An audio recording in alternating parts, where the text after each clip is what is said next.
Hadi, Homadilya, also, eine Margot, yarchochemo, sinzi nangengi, pazo ginduide, zumba zuma namada, First ane of all, I'd like singi to ji, wish all nagi of the yanshinge people who baba, are listening to the dana singi ji, Marngok summer teachings over the zumba internet, kongo, the Noble pazo Sangha of ya, monks and nuns, all of the pawe tundu shubi. teachers and tulkus and so forth, as well as all of the Tadiri lay de, people who yirang are nige listening. I'd like to chalare, wish you tadiri all che, a nima nipa warm chale. Tashdilek. And so today is the second day of our Tadi nana, 2025 summer gome teachings. shiju shubirwa, tadi Now, taba yesterday I spoke namoto about the 10 points, nyingso 10 cheba impermissible shogosin. points, and so I'd like to continue speaking about those.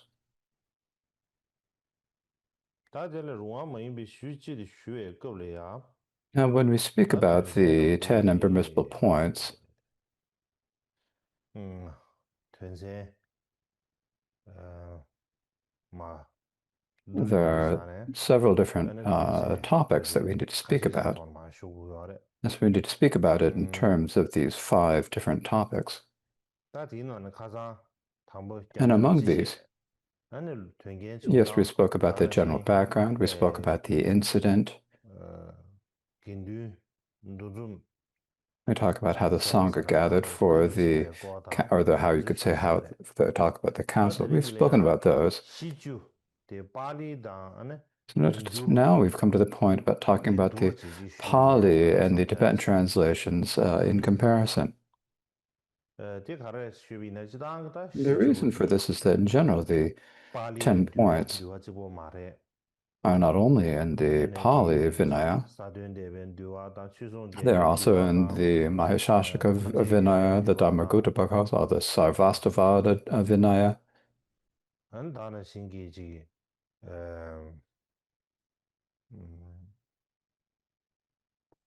duwa midra, tanda kashe ji And nana likewise, yongde in lo. the several Duwa different midra Vedas, kashe ji nana yongde lo. the 10 points are described in the various different Vinayas of the different schools. We can't describe all of them, so today we'll speak primarily about the 10 points according to the Pali Theravada tradition and the Tibetan Mulasarvastivada tradition, as it's found in the minor topics in the Tibetan tradition. So we'd like to speak too about this. Now, I spoke about them a bit yesterday, but I thought that I'd like to speak about them, give an explanation of each of them in order to make them all clear. And so now if we begin by looking at this, if we look at the version from the the Pali Kandaka, so the order they can visit this time, the first is the legality, salt and heart, containers, and so forth. In this order. According to Mulasarvastivada minor topics, the the order is a bit different than in the Pali tradition. So the numbers here, the numbers are given as according to how they are in the Mulasarvastivada tradition. However, but the order they're presented here is into the way they match the Theravada Kataka. Because it's important for them to match each other. And so the read input is now, if you look at the numbers, you can immediately see the order of the 10 points in the Tibetan Mulasarvastivada tradition. But in presenting them, we're giving them in the order that the 10 or that the 10 permissible points are presented in the Pali tradition. Now, the first of the point that is covered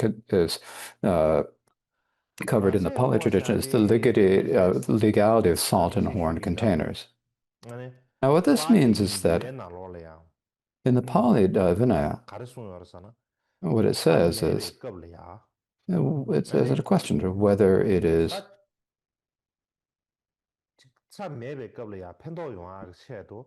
when you're in a place where there's no salt, in order to benefit yourselves at those times when they are not present, if you could keep the salt in a container made of horn, it would be helpful to one. So is it permissible to do this or not?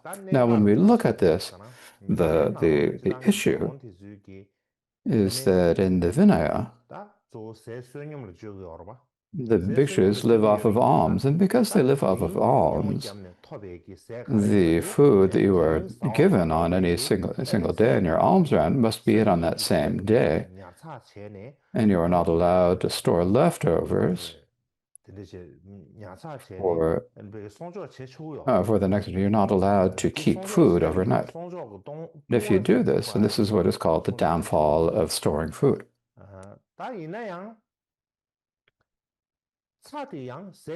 However, the salt is different than other foods because salt is extremely important. Because it's, your body can't do without salt, and so it's absolutely necessary to have salt. And these days, salts explain how important it is for us to have salt. So salt is a food that is different than others that we absolutely must have. So for this reason, and the other factor is that salt is actually very important, and it's difficult to get because in some locations it's difficult to get salt. And so at a time when there is salt, if you can store some salt, it might be good, that people would ask. And so this is the hope or the request that some of the bhikshus requested. Now at that time, the prime bhikshus who requested this were the bhikshus in Vaishala. Now it is difficult for us to say whether it's difficult for the bhikshus in Vaisala to get salt at that time, but in general, it's because the salt is so important. And they thought that if they could store salt and keep it, and they had the opinion that it would be good. So it's possible that there's some people asked that. And so for that reason, if the Bhagavan Buddha were alive, he might have made an exception because salt is much more important than other faults. It's possible that he would have made an exception for salt. That's what I think. For example, he also he made it permissible to store medicines that you must take for your entire life.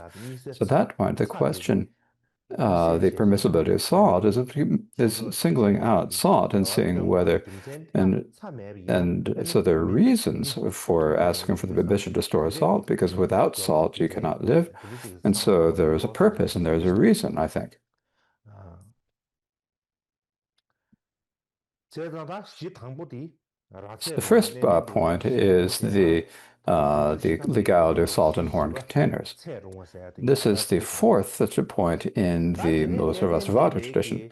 Now, the second point in the Theravada tradition is the legality of two fingers. Now, the legality of two fingers in the Tibetan Mulasarvasvada tradition it is the sixth point in the Mulasarvasvada tradition. So the order does not match, right? So when we talk about the permissibility of two fingers, the meaning of this is that according to the Pali Vinaya tradition, it was asked whether it's permissible to eat when the shadow of the sundial was more than two fingers. Like at the present, they didn't have, and so they had like a stick that they'd use to, like as a sundial, to determine the time. And so when you're looking at the sundial, or that makeshift sundial, then if the shadow were longer than two fingers, at that time, would it be permissible to eat food? So this is the question that was asked.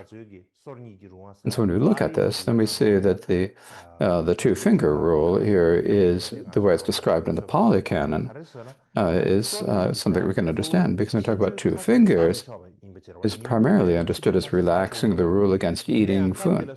Because like after noon, you're not allowed to eat, but at that point, if you're able to eat, even though noon had passed, if you could eat until it reached the two fingers. It's basically a question of relaxing the rule against eating after noon. And so I think this is the hope that was expressed at that time. Now, in the Tibetan Mullarsavastivada Vinaya, it says it's a little bit different than the way it's taught in the Pali. The Pali tradition describes it in terms of the time, but in the Tibetan Mullarsavastivada tradition, it says food and snacks that were not made leftovers by ritual may be made by two fingers and eaten, so that two fingers are made legal. And so in general, what this is saying is that when a picture said, I think I've had my food, I've eaten my food, my stomach is full, and that's enough for today. And after that, the leftover food is what was called the leftover food. Now, generally in a monastery, or when you've been invited to a meal at a sponsor's house, after the bhikshu has eaten the food, after they've gotten up, they've finished their food, and they stand up from their seat, then after that point, no matter what food or fruit the sponsor brings, they're not allowed to eat it. And so at this time, I had left, and I said, if you say, I've done it, I've eaten enough for today, so may I keep it for tomorrow? You may not, because you would have ate it for tomorrow. You can't keep it for tomorrow. So you can't eat it today, you can't, the rest of the day, you can't eat it tomorrow. So the difficulty that arises is that sometimes that after you've eaten, then the sponsors who didn't have a chance to give any answer, they had the food. You say, I've had my food, I can't take it all, it's no good. Then the sponsors might be a little bit disappointed, and they would not have, and it'd be a bit of a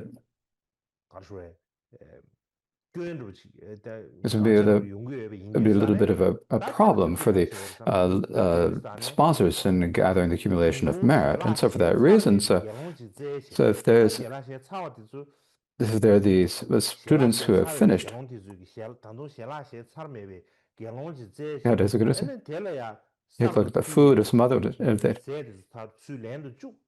they have them take the food that's offered, and then there's a ritual for making it to leftovers. And after they've done the ritual, then only at that point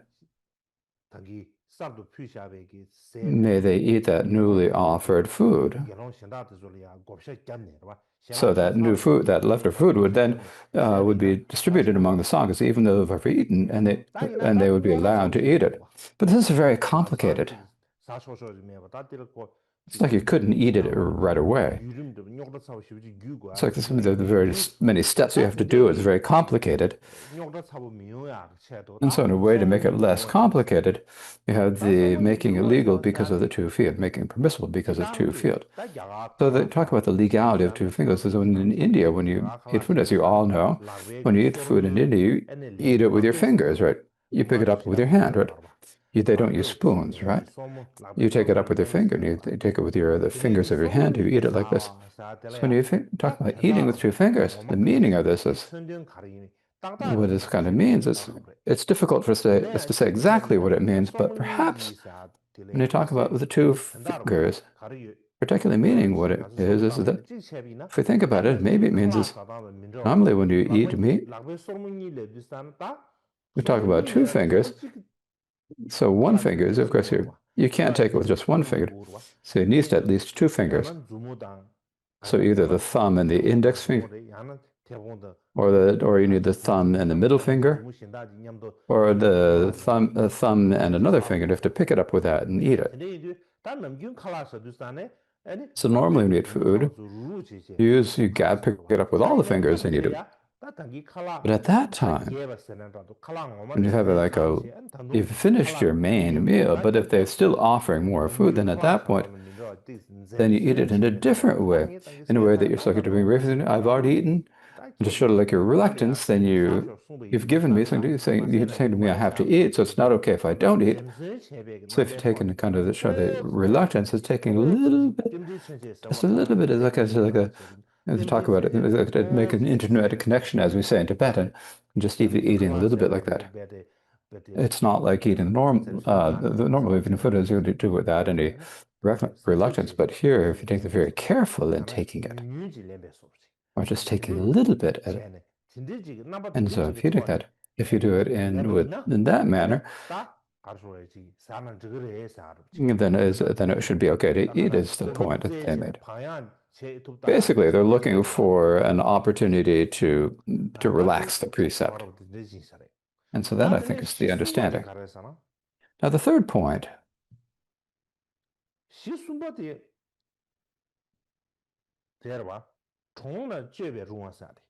is what we call eating in another village. Eating another village. And in the Tibetan Mula-Sarvastiva tradition is the same as the fifth point, eating while on the road. So eating in another village means that when the bhikshus had first were in a monastery, after they've had the food, they're going from the monastery, they're going out to another village. When they arrive at the other village, at that point, then the people in the other village, if there was someone in that village who would offer them food, so it's like in a different place. So first they ate in the monastery, then they've gone to another village, and when they arrive there, they've gone to a new location. So the location is different. And so is it all right, therefore, to eat a different meal in that place? Now, that's one way to understand it.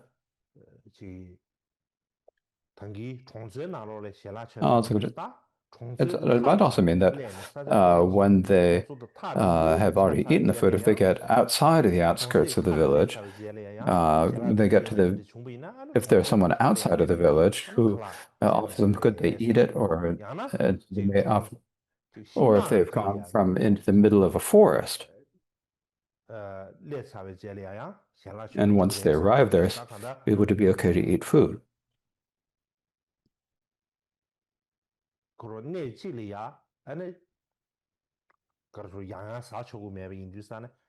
Since you can't eat repeatedly in one location, if you change to a new location, maybe you eat another meal. And so this is the request that they made. Fourth is the legality of location.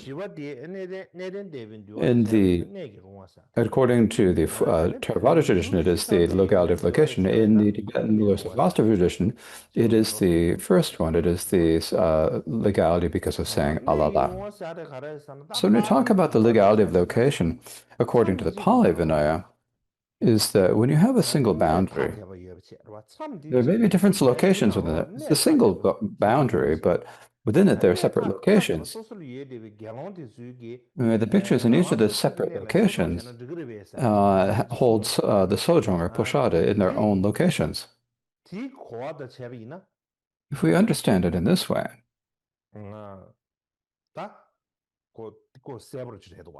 it's easy to understand. The Tibetan Mula-Sarvastiva minor topic says it's called the legality of saying alala. So in the Tibetan tradition, it says by saying alala, but according to the Chinese translations of the Mula-Sarvastiva minor tradition, it says by giving verbal assent. So the words are a little bit different, but the meaning is basically the same.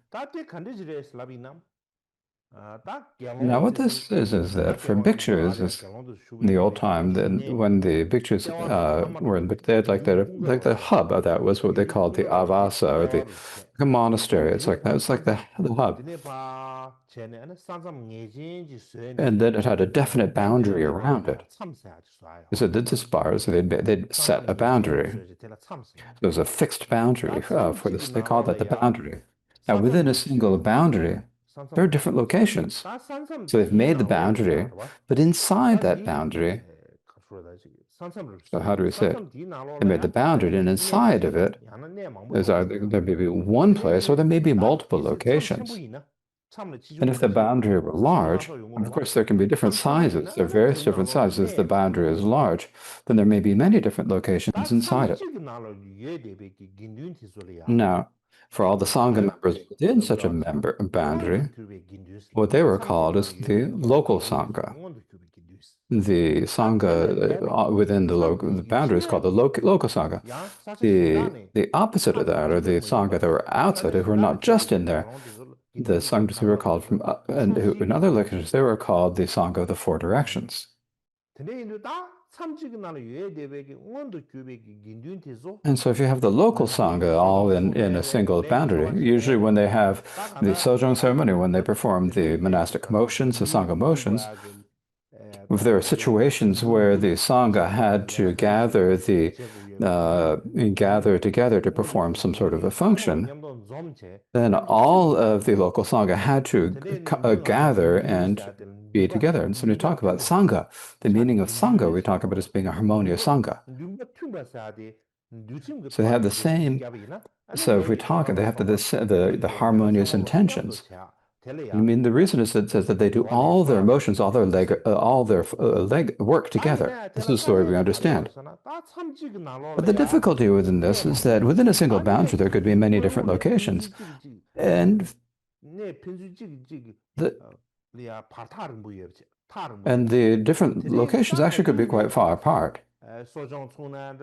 And so if you're within that situation, if you have to do sojong and the motions and everything together, it could be very difficult. If it's far away, it's difficult to all gather together.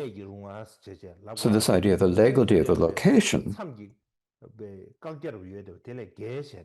was that they could sort of go against the rule about the boundary and say, can we do it in our own individual locations to the sojong and the motions and so forth? So this is the issue that the monks from Vaishali were discussing.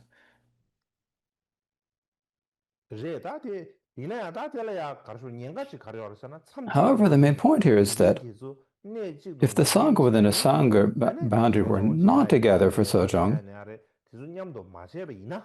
if they don't do the sojong and the other motions or work of the Sangha, if they do it in their own different places, then it could be like there's a danger of it leading to disharmony in the Sangha or of a schism in the Sangha. But later, within our Mulasvastivada tradition and so forth, within the Vinayas that we all have come from the time of the Buddhism of the Nikaya schools. Now, we don't have the Vinaya from the time before the 18 schools appeared. We only have it from the time after they split into 18 schools. Because we say this is the Mulasvastivada Vinaya, this is the Theravada tradition. We all have our own Vinaya, right? And so we talk about them all differently. So when we talk about when we look at the Vinayas that came up from the time of the Nikaya Buddhism, of the schools, if we look at them, when we have the discussion of whether it is okay to have there may be some exceptions to this and so forth. For example, there's like in our Vinaya, it speaks about having a particular mandala that does the sojong on its own. And the reason for that is because it is similar to the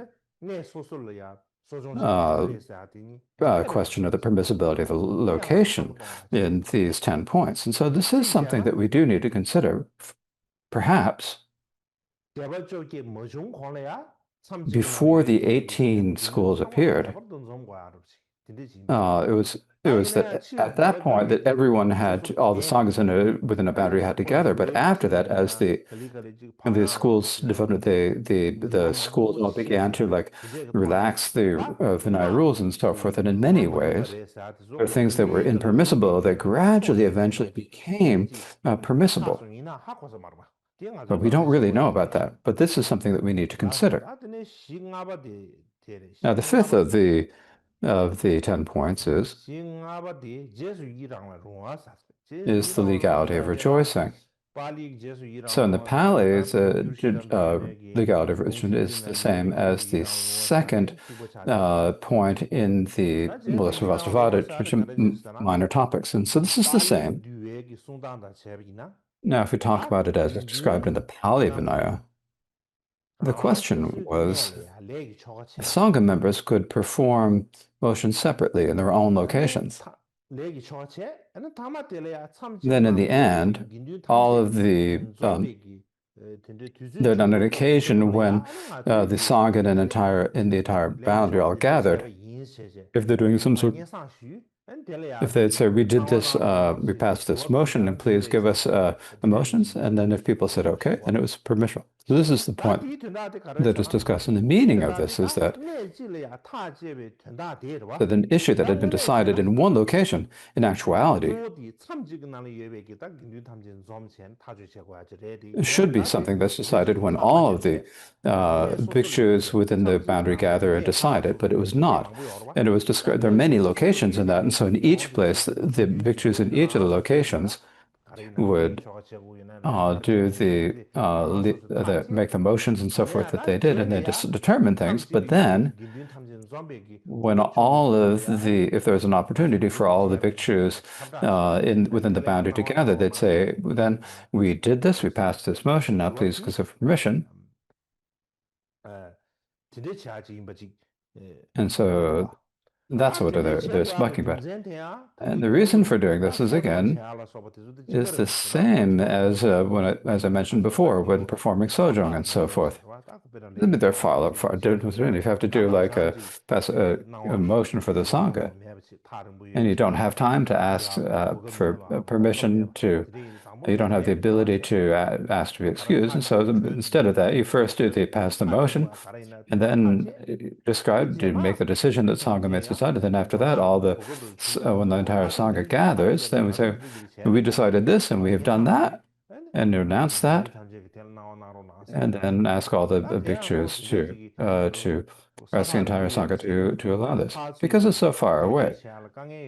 And it's difficult for everyone to go back. It's like there's no choice but to do that sometimes. The sixth point is the legality of habit. And the sixth, when the legality of habit, in the Pali tradition, it's the Theravada tradition, it's the legality of habit.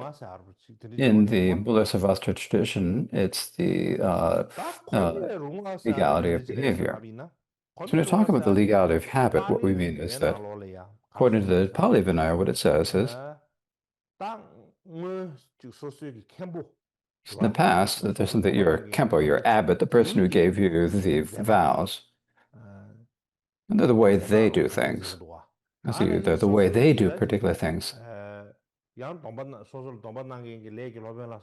And then also there are the teachers, the acharya who during your vow ceremony and so forth, and the things that they do. Is it okay to do practices they say to do? This is what it says.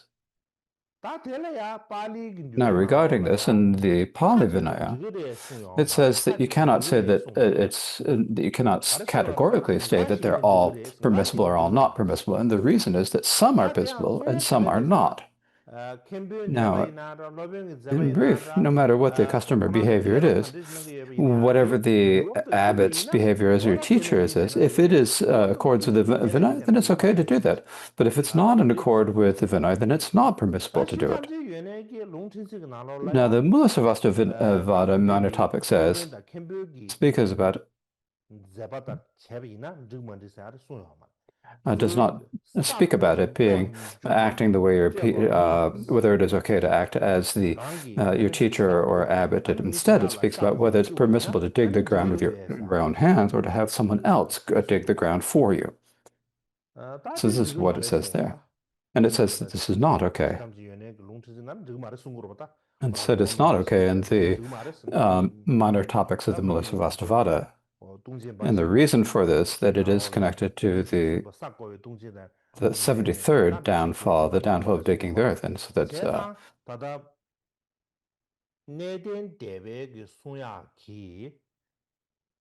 so in this way,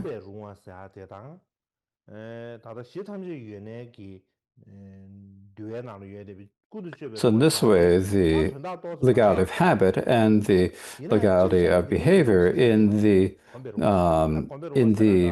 and Mullah Vastavada are very different. But I think what happened is that from one perhaps they're different, but we talk about like digging in the ground. For maybe perhaps the abbot, even though they were a bikchu, dug in the ground. And so the students saw them doing this. When building, like when you're building a temple, you have to dig the ground and so forth. It's possible that they actually did this. Or you can see that your teachers would dig in the ground to build a temple or so forth, if they've done these actions. And so in general, the bhikshus are not allowed to dig in the ground. But if you say that my kempo or my abbot, my master, did this, so can I do it too? Is that okay? And the reason is because my abbot, my master did this, and so if they're allowed to do it, then I can also do it. Is it okay for me to do what they did? So the main point is, if you explain it in this way, then the Theravada tradition and the Mulasarvastava tradition are actually connected. Otherwise, then they're completely different. They're totally different, right? Likewise, it also says clearly the Pali Vinaya, no matter what the abbot does, if you say, is it okay to that? It's difficult to say that. It's like the abbot's doing something particular that is kind of somewhat contradicts some of the precepts of the Vinaya, but the abbot does it. But does this mean that you need to do everything that they do that contradicts the Vinaya? Then that would be too much. So I think this makes it so when you look at this with the Mulasarvastava tradition, then it actually becomes pretty clear. It's primarily connected with digging in the ground. Now the seventh point is the legality of buttermilk. So here, buttermilk, like we know, there are many different things you can make out of milk, right? So it's like there's buttermilk that is curdled or it hasn't curdled. And so what do we mean about the legality of buttermilk? It means that according to the Tibetan tradition, we've talked about as the legality of mixing. And so what it is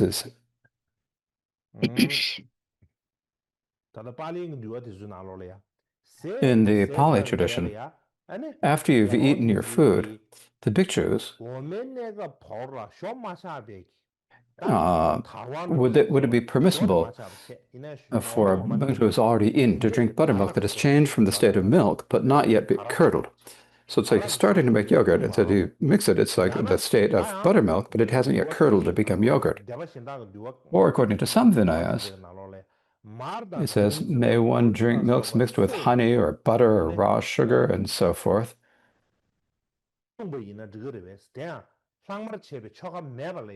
Without performing the ritual for leftovers, would that be permissible?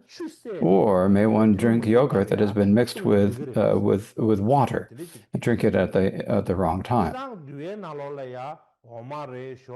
Now, according to the Vinaya, milk, honey, yogurt are all temporary medicines. So they may only be taken before noon. It's okay to eat them then. And also have to do the ritual for levels, although that's not necessarily for that. However, it is not clear whether it is permissible to mix them together and drink them at inappropriate times or not. It's not clearly described in the Vinaya, and because it wasn't clearly described, the monks from Vaishalya asked, can we just drink some almond together and drink and drink them? Like, for example, this, like with brown sugar, raw sugar. Can you, like with the sugar water, there are times when you're actually allowed to drink it, so it can be like that. So you have if you mix the one thing that's permissible and one thing that's not permissible, and then drink them and to have them be okay. And so then if you could hope to drink it. So it's kind of thought about some way how they could drink this without performing the leftover ritual. They're hoping to find some of the relaxation of the discipline. That's that one. Now we're at the eighth point. So the eighth point here, let's talk about the legality of Jalogi. Now this is Jalogi is a Pali word. It's not a Tibetan word or an English word. It's a Pali word. Now this is basically the same as the legality of illness. And the issue here is that so Jalogi here refers primarily to, it's like a type of alcohol. In particular, you have like the palm trees, right? And at the top of the palm tree, there's the sap. Like this is the sap, the liquid, the sap that runs in the tree. And so this is what it's understood as. The point is that before it's completely fermented,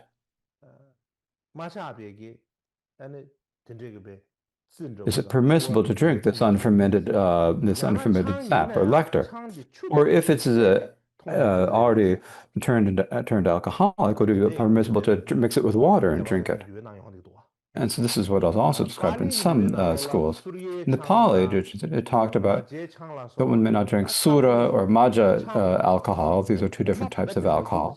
And then before they've completely fermented, it's like when they're half fermented. So it isn't you're not quite certain are they alcoholic or not. It's not like they're completely fermented, but they're like on their way to fermenting. If at that point, can you drink it? And in the Mulasarvastra tradition, it says if a sick bhikshu wanted to drink some alcohol as medicine, would it be possible to mix that with some other beverage and then drink it?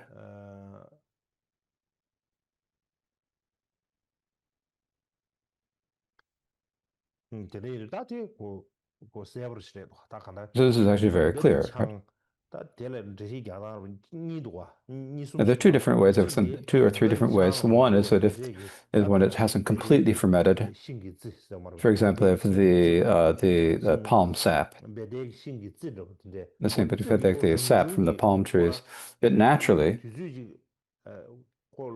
at a certain point, after it comes out, it will naturally ferment, become alcoholic. But before it becomes alcoholic, before it's really completely fermented, it's okay to drink it. Another way is that if you have alcohol, but if you mix it with water and drink it, would that be okay? Now, regarding this, these days, many researchers say that is that basically they just wanted to drink alcohol. There's actually no particular issue of needing to relax the Vinaya. It's not like there's some issue, difficulty they had that they felt like that they needed that they felt they had to drink it. It's a basic question that they wanted to drink alcohol. So there are some who say this. Now, some people say that actually might have been an exception for ill people. Sometimes there are times it is possible that they might need it. Like within Tibetan medicine, some medicines, when you eat them, in order to bring out the power of the medicine, you have to drink alcohol at the same time. So I think that's one issue there. The next is the ninth point. The ninth is the legality of mats without borders. And this is basically the same as the ninth point of the Mulasarvastra tradition, the legality of mats. And what it's saying, this is when you're making a mat, when you're sewing your mat, there's a size of the mat, and there's a size of the border on the mat. So these are fixed sizes. Is it okay to make it without matching the fixed size? Or if you're going to make it whatever size you want? Or can you make a mat without a border? Is this okay? So within the Pali Vinaya, the 89th downfall, within the context of the 89th downfall, it gives the fixed size of the mat. Now, this is also taught in the Mulasarvastra Vinaya. In the Polyvinite talks about 2 finger lengths as Sugatan length and 1.5 fingers in width. And then the border needs to be 1 finger. And if it exceeds those measurements, then it should be trimmed. And so this is so this is in terms of the making them a fixed size. So this is the basic thing. If you make it with a border, then it should be a fixed set. But if you don't have the border, then it's okay to make it any size. That's the issue. That's the question that they brought up. So this seems that certain people wish for that. Now we come to the last one, which is the 10th point. Now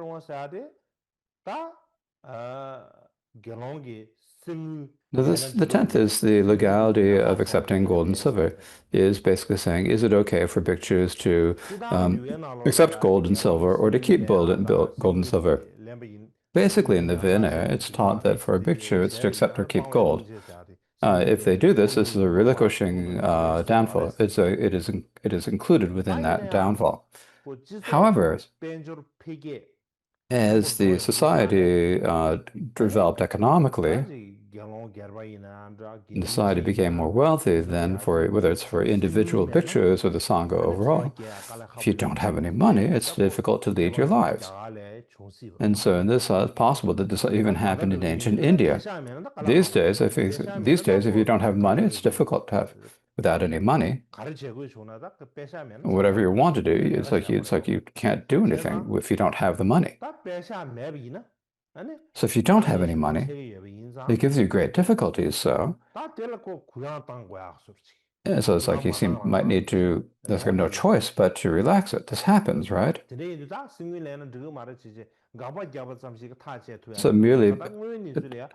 So when you can't just categorically block it, when you actually look at the actual situation, it's like if you actually need the money.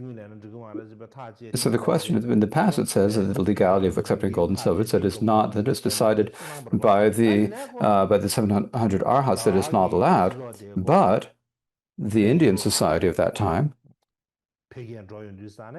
as it developed, then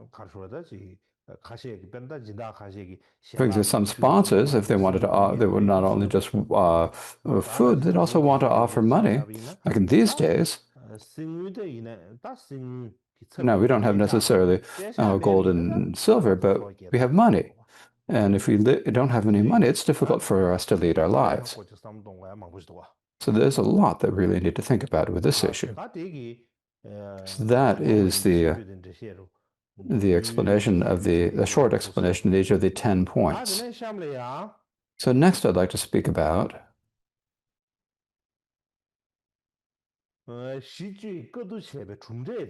the results of the Council on the 10 points. So we'll speak about the results of the Council on the 10 points.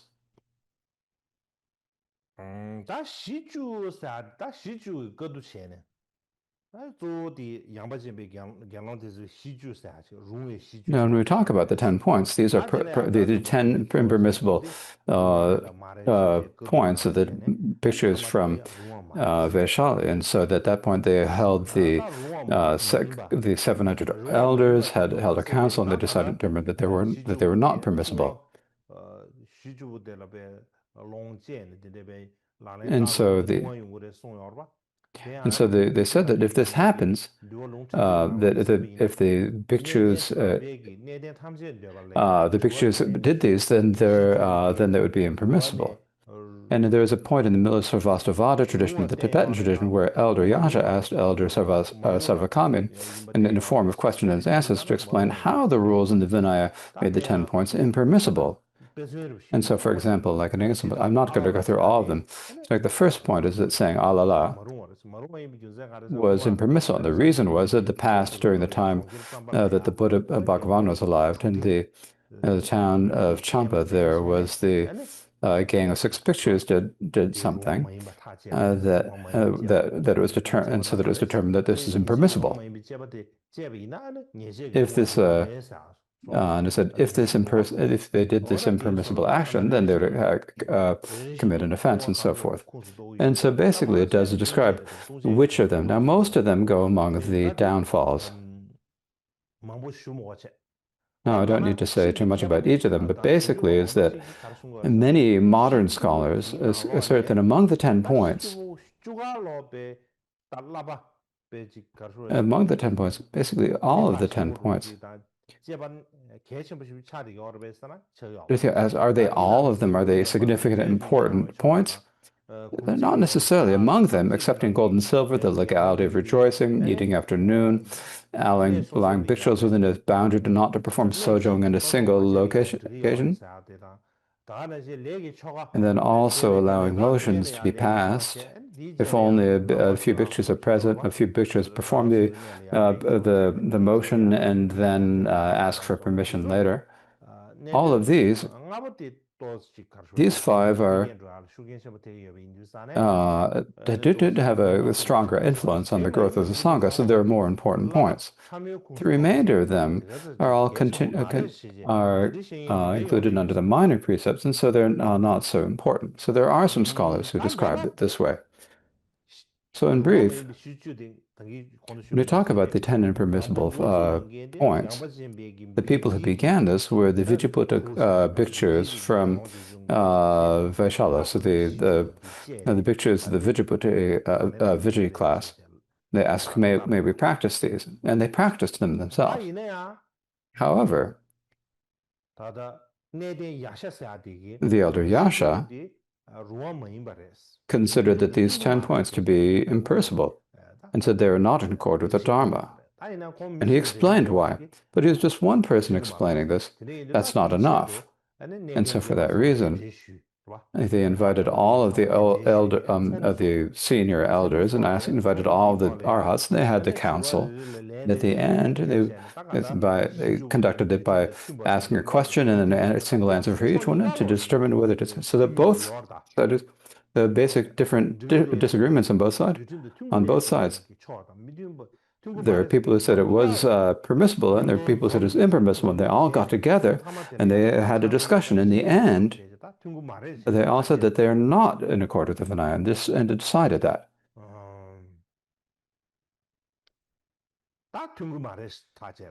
They said it's not permissible. And so the people who determined that they were not permissible were the 700 arhats.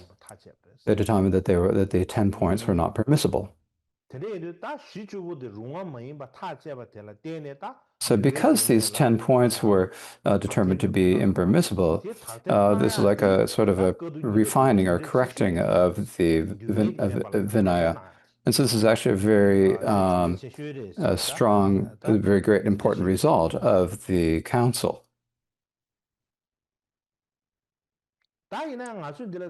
However, one thing that we need to think about here is that it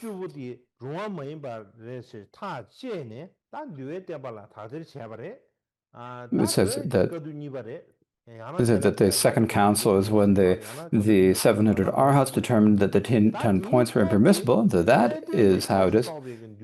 Now, this is what is described in the Vinayas from the Staviravada tradition, but they're not what is described in the Mahasanghaka tradition. The Mahasanghaka tradition does not describe at all that the second council was related to the 10 points. Now, the Mahasanghaka Vinaya scriptures are only extant in Chinese, and what it says is that the issue that led to the second council were the 5 permissible dharmas. And now this question, the 5 points of Mahadeva and the 5 permissible points are not necessarily the same. And it's because they're discussing this that they had the second council. They don't speak about the 10 impermissible dharmas. There's no discussion of the 10 impermissible dharmas in the Mahasanghaka. The question of who describe it is all those who are under the Staviravada tradition, which would be the Sarvastivada, the Mulasavastivada, the Dharmagotaka, the Maishashaka. They all also included in the Theravada tradition. And later, when we speak about the 18 schools, then you will understand. And so for that reason, the Vinayas, according to the Theravada tradition, describe that the reason for holding the second council were these 10 impermissible points. But the Mahasangika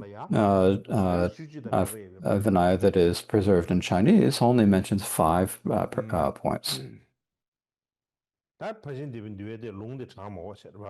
So I don't need to read the scripture for the quotation from the Mahasangika school. However, what it does say in the Mahasangika scripture is that you're not allowed to accept gold and silver. So the denying permission to accept gold and silver is during the Council of the 700 is the same in all the other points. The rest of the points are all, there's no discussion of any of the other of the 10 points. They don't match each other. They don't fit. Another thing that we need to pay particular attention to here is that at this time, during the Second Council, there are 700 arhats, right? There are 700 elders or arhats, and most of them were students of Ananda's. Now, Ananda was, as I described before, Ananda was first as someone who said it was okay to relax the minor precepts, or that you may be more adjust what is allowed or prohibited according to the time and place. In other words, he was a bit more liberal in the policy, in the Vinaya rules. Likewise, the elders from the region of Vaishnava were those who were kind of more liberal in their attitudes. But during the Second Council, when discussing whether the 10 points were permissible or not, the elders from Vaishali also supported those who had more conservative position and said it's not okay. And so for this reason, there's the more strict version and the strict faction and the more liberal fashion both describe that the 10 points were impermissible. So that is something that we do need to consider.